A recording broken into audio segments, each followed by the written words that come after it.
The day the HOA drained a natural spring on my property, they thought they'd tamed nature itself. They didn't know they'd unleashed a force that would drown their perfect lawns, flood their designer homes, and expose a web of greed so vile it would tear our community apart.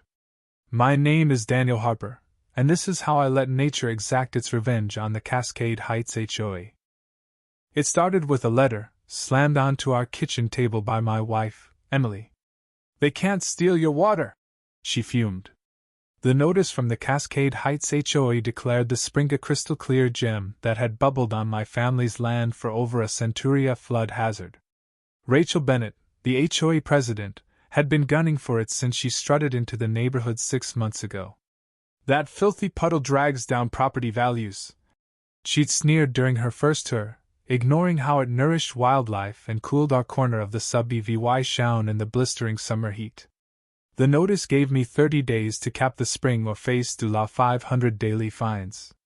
That spring wasn't just water, it was my grandfather's legacy, framed by stone paths he'd laid, shaded by willows now towering 40 feet, where I'd learned to skip rocks as a kid. I fought back at the emergency HOA meeting, armed with photos of the spring's beauty and a petition signed by 12 neighbors. Rachel presided like a dictator, flanked by her loyal board. My neighbor Clara, who'd once borrowed flour from Emily, sat beside her, avoiding my gaze. "The spring threatens our foundations," Rachel declared, while viewing a thick geological report. "Flooding could cost millions." I stood, voice steady despite my shaking knees. "That spring predates every house here. There's never been a flood." Rachel smirked. "Water tables shift. We can't risk our children's safety." "What children?" I shot back. "The nearest kids live 3 blocks away." Whispers rippled through the room. Some neighbors nodded, but others muttered about insurance hikes. Clara piped up, eyes darting. "I've seen more mosquitoes. Standing water breeds disease." That's when it hit me. This wasn't about flooding. Rachel wanted my land's value to tank so her developer crony could snatch it cheap. I'd overheard her at a barbecue, scheming about land optimization. I demanded to see the survey. "Who wrote it? When were they on my property?" Rachel's smile tightened. "It's confidential to protect the surveyor." "That's not how it works," shouted Mr. Larson, a retired lawyer. Rachel flushed but pushed the vote. 7 hands her cronies shot up. The motion passed. That night, at 2 a.m., trucks rumbled outside.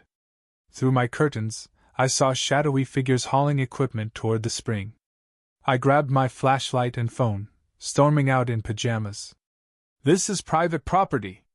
The men froze. Ethan, the HOA maintenance chief, stepped forward. "Just measurements, per the board." "At 2 a.m.? Rachel emerged, clipboard in hand. "HOA bylaws allow 24-hour safety inspections." "This isn't an inspection," I snapped. She smiled icily. "Go to bed, Daniel." I stood my ground until they left, but I knew they'd be back. The next morning, I called lawyers.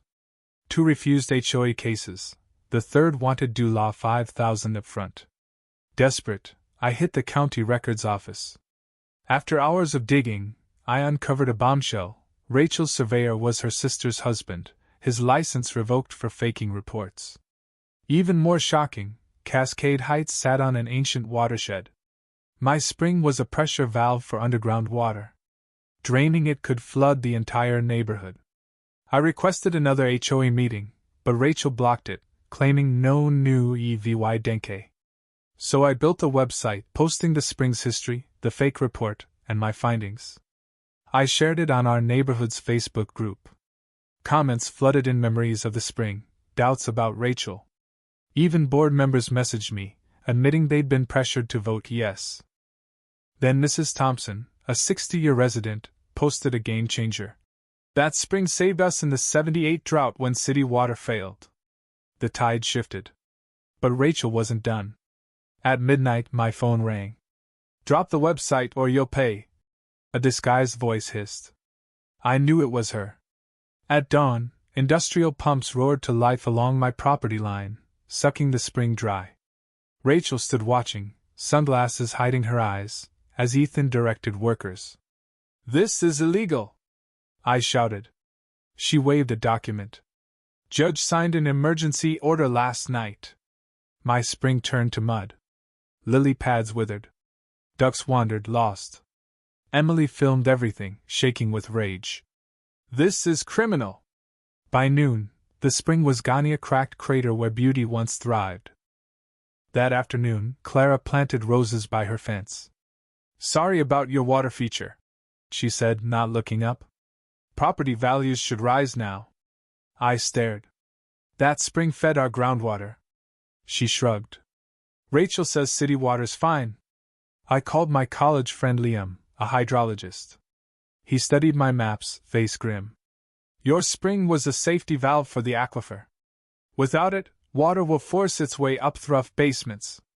We installed sensors around the neighborhood. Readings spike pressure was skyrocketing. I tried presenting Liam's data at the next HOA meeting, but Rachel had changed the rules. Only board members could set agendas. Frustrated, I went to the press. Local news ran. "Historic spring destroyed by HOA." NVY environmental groups raged. Rachel countered with a PR campaign, painting me as a troublemaker. She sued for defamation.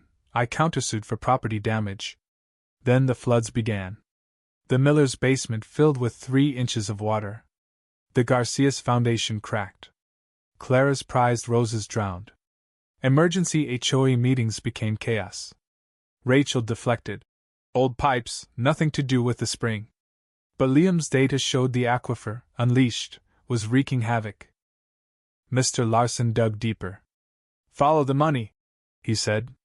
Rachel's sister's husband owned the drainage company that got a due law $2 million HOA contract to fix the flooding they caused. I filed a complaint with the state attorney general.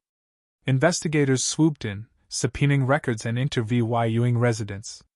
At a packed public meeting, Rachel's lies unraveled. Emily's VY Deo caught her whispering to Ethan. "When values crash, my developer will buy the block. We'll make millions." The crowd erupted. Board members resigned. Clara confessed Rachel had bribed her with a home edition approval. Rachel was arrested that night: fraud, conspiracy, misuse of funds. She got 15 years. Her assets and the HOA's insurance funded repairs, but the damage was done. Restoring the spring took months. Federal disaster funds helped, but a ruptured utility line, another of Rachel's shortcuts, set us back. Then we found ancient Native American stone channels, proof the spring was part of a sacred water system. Dr. Lena Riverstone, our indigenous consultant, guided us to blend old wisdom with modern engineering. When water flowed again, the crowd cheered. Children splashed, adults cried. Clara, now HOA president, announced new bylaws: no project without environmental review or community vote. Cascade Heights became a beacon of sustainability. The spring, once a battleground, now drew eco-conscious families. Rachel's mansion became an environmental education center, her corrupt emails displayed as a warning. Property values climbed. We held a spring festival, with murals of the aquifer and dishes from Clara's community garden. The spring was protected by law, safe from future Rachels. As I watched kids learn about native plants, I realized Rachel's greed had forged us into something stronger. Water always finds a way, and so does justice.